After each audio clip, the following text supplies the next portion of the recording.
Perkenalkan nama saya Aulia Jana dari kelas A Prodi Pendidikan Akuntansi FKIP UNS angkatan 2021. Di sini saya akan memaparkan materi tentang hukum Islam guna memenuhi tugas dari mata kuliah Pendidikan Agama Islam oleh dosen pengampu Ibu Maria Ulfa MPD. Simak videonya yuk. Oke, sebelumnya kita mulai dari pengertiannya dulu ya. Hukum Islam.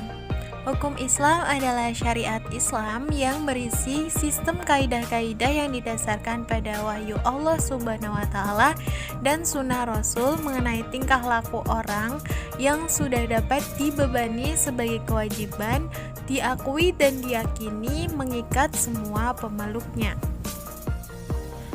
Lalu, apa aja sih sumber hukum Islam? Pertama, ada Al-Quran. Kedua, ada hadis. Ketiga, ijtihad. Dan keempat, qiyas. Kita simak penjelasannya yuk.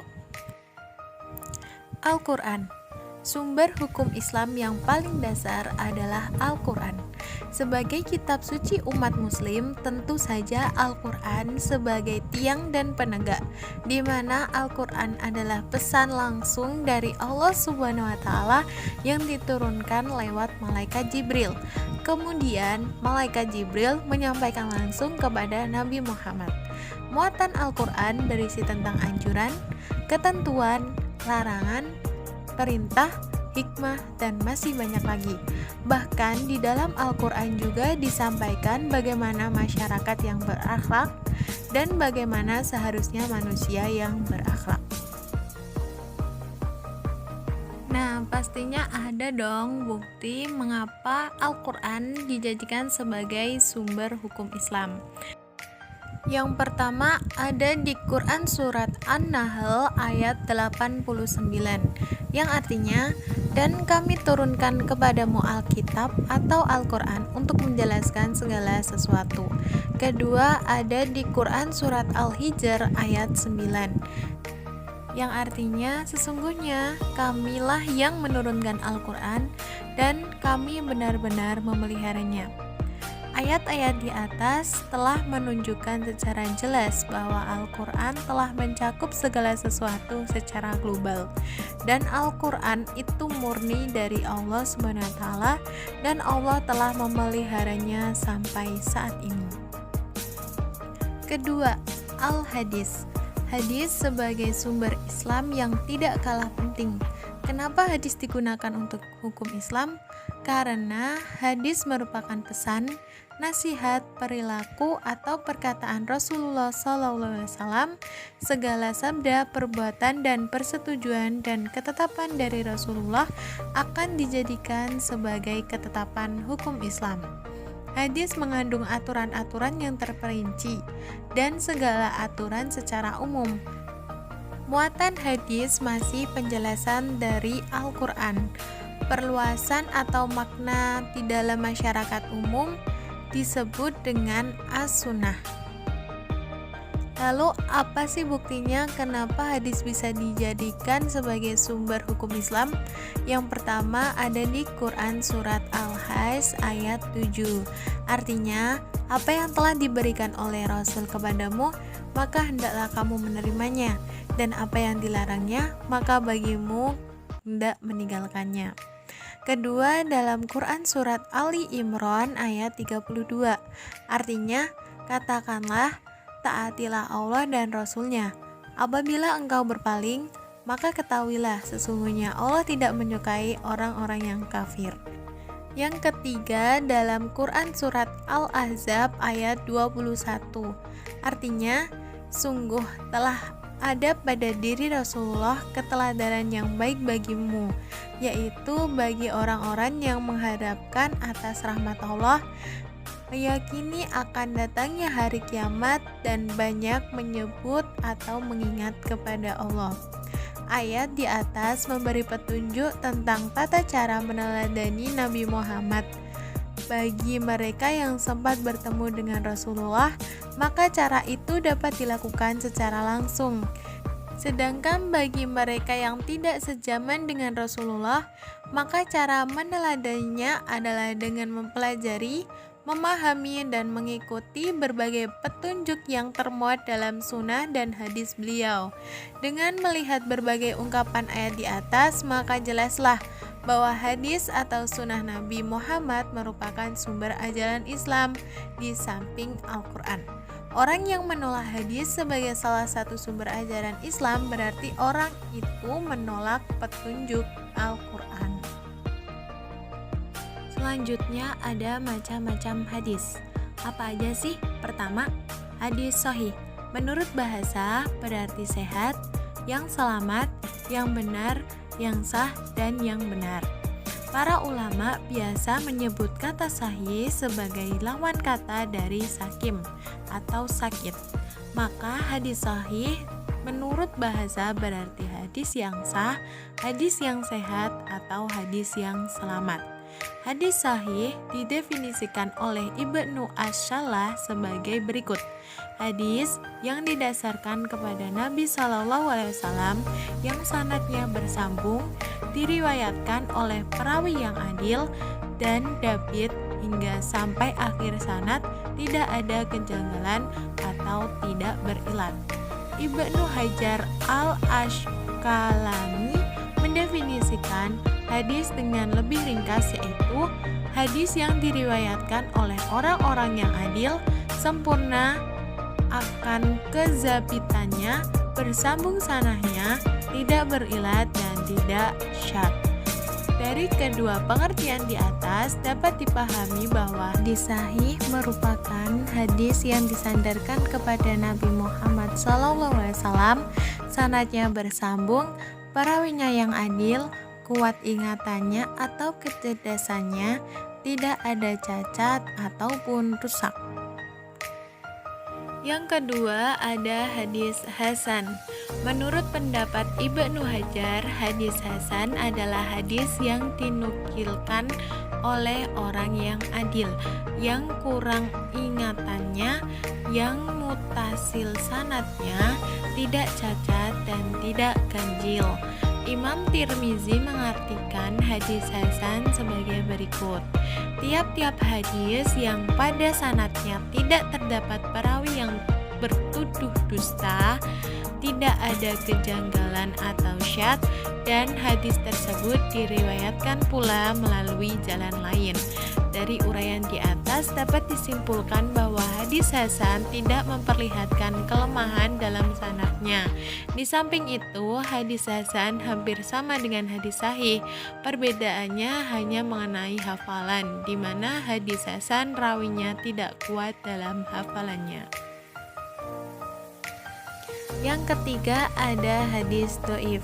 Kata do'if menurut bahasa berarti lemah, sebagai lawan dari qalwi yang kuat.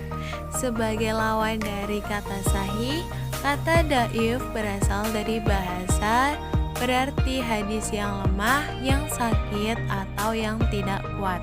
Secara terminologis, para ulama mendefinisikan secara berbeda-beda, akan tetapi pada dasarnya mengandung maksud yang sama. Pendapat An-Nawawi mengenai hadis dhaif adalah sebagai berikut. Hadis yang di dalamnya tidak terdapat syarat-syarat hadis sahih dan syarat-syarat hadis hasan. Adapun penyebab dari hadis dhaif tersebut ialah sanadnya atau sandarannya yang tidak bersambung. Secara umum, hadis dhaif dinilai sebagai sumber yang paling lemah. Oleh karena itu, ulama berpendapat bahwa hadis dhaif sebaiknya tidak dijadikan sebagai dasar pengamalan hukum Islam karena sifatnya yang lemah. Yang ketiga, ijtihad.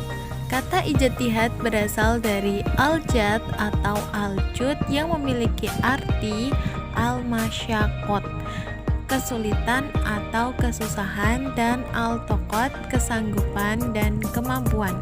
Pengertian ijtihad secara etimologi memiliki pengertian bahwa pengerahan segala kemampuan untuk mengerjakan sesuatu yang sulit. Sedangkan pengertian ijtihad secara terminologi adalah penelitian dan pemikiran untuk mendapatkan sesuatu yang dekat pada kitabullah atau syara dan sunnah Rasul atau yang lainnya untuk memperoleh nas atau makku agar maksud dan tujuan umum dari hikmah syariah yang terkenal dengan nasyalat.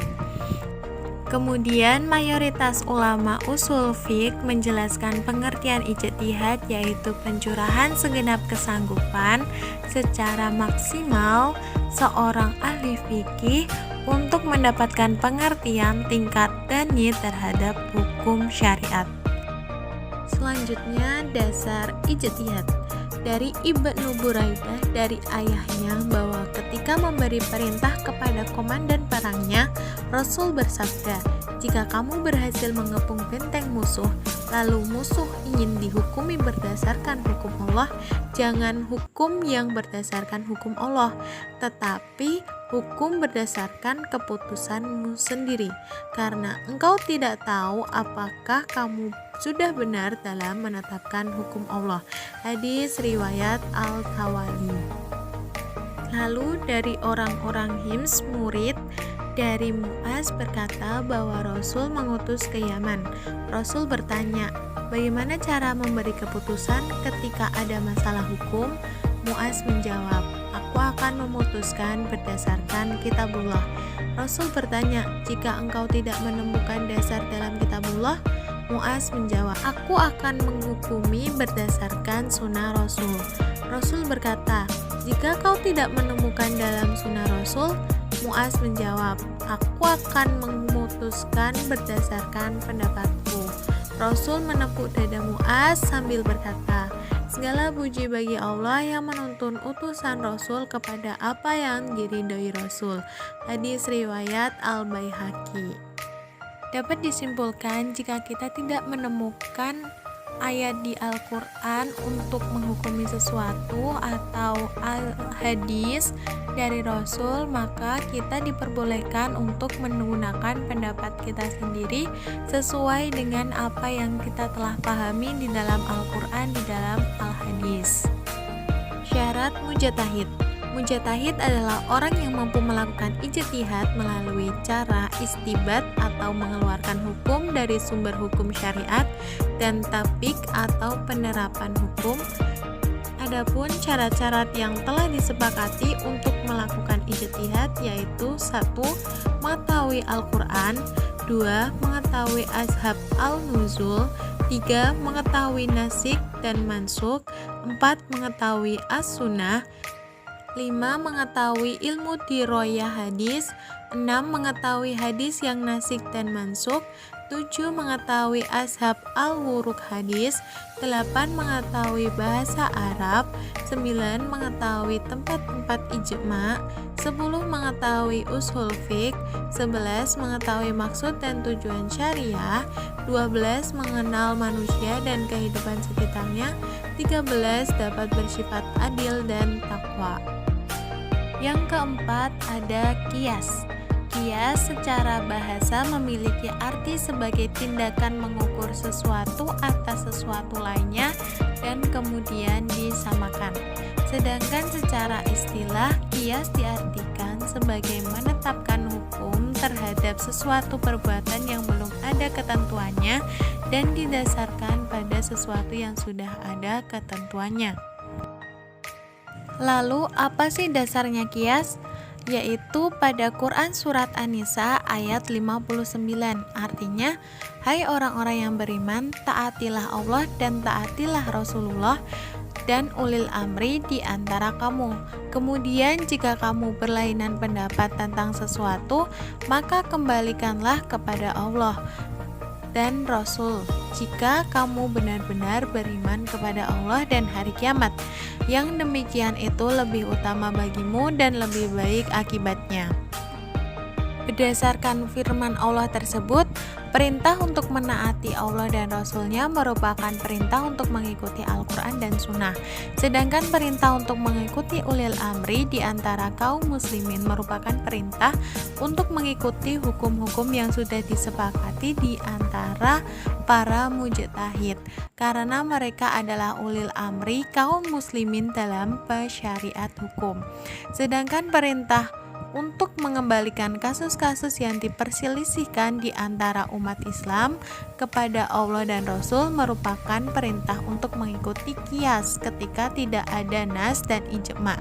Hal ini berarti pula bahwa qiyas merupakan upaya untuk mengembalikan kasus yang diperselisihkan hukumnya kepada Allah dan Rasul. Dengan kata lain, qiyas merupakan penyamakan kejadian yang tidak ada nas hukumnya dengan kejadian yang ada nas hukumnya berkenaan dengan suatu hukum yang ada nasnya, dikarenakan ada persamaan ilat hukum pada keduanya. Ayat di atas juga sekaligus menjadi dalil wajibnya mengikuti keempat sumber hukum Islam, yaitu Al-Quran, As-Sunnah, Ijtihad, dan Qiyas. Berikut adalah daftar pustaka dan terima kasih telah menonton.